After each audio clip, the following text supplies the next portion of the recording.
Hello guys, welcome back. So in the last video, we have understood why we should learn C programming. Now before we start coding, let's answer a very interesting question. How does a computer actually understand our code? So that's so interesting. So before that, now let's try to see what is human versus computer problem. Okay, normally humans came languages వచ్చు. Our natural language like English gani, Telugu gani, Hindi gani, all these we know. But what computers know? But what computers understand?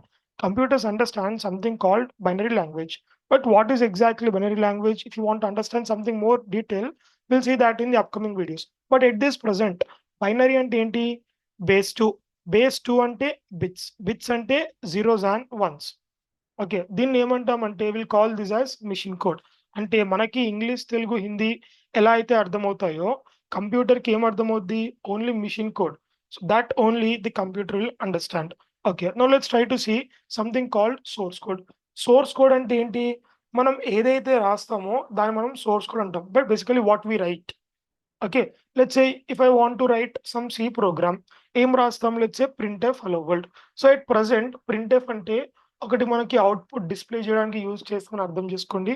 So what you are trying to do in something double codes, you are trying to print hello world means we are getting the output as hello world. Okay, దీన్ని మనము source code అంటాము.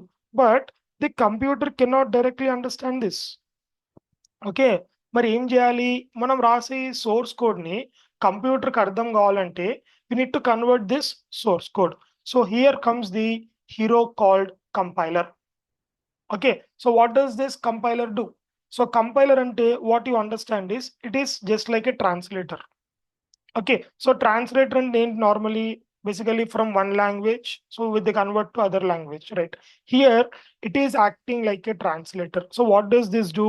It converts our C program into the machine code. So machine code means again zeros and ones. మరి ఇప్పుడు translator ఏం చేస్తుంది? Basically compiler it is converting our source code into machine code. So this process is called compilation.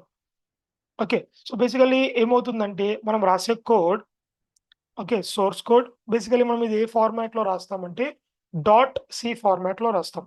So this source code now what exactly happened? Compiler is translating it. Okay, once compiler is translated, it converts to machine code. So this machine code can be executed. So before every time you run the code, that need to be compiled, then only that can be executed. So once it executes, we'll get the desired output what we want. మనకి ఏమొస్తుంది పైన output? Hello world. So at the last, hello world will be displayed. So this is the complete flow how it works. Simple. Let's say మనకి English వచ్చు, మన ఫ్రెండ్కి French వచ్చు. Okay, but if we also want to understand French, if our friend is speaking, so what do we do? Will take some translator who understands both English and French. So he'll read the input from the French, he'll convert that to English and he'll translate to us. So the same thing here the compiler is doing. Okay, so what is the conclusion? So now we understood that computers don't understand English or C directly. They only understand binary. The compiler is the bridge that makes this communication possible. That is all for this video, guys. Thanks for watching. See you guys in the next one.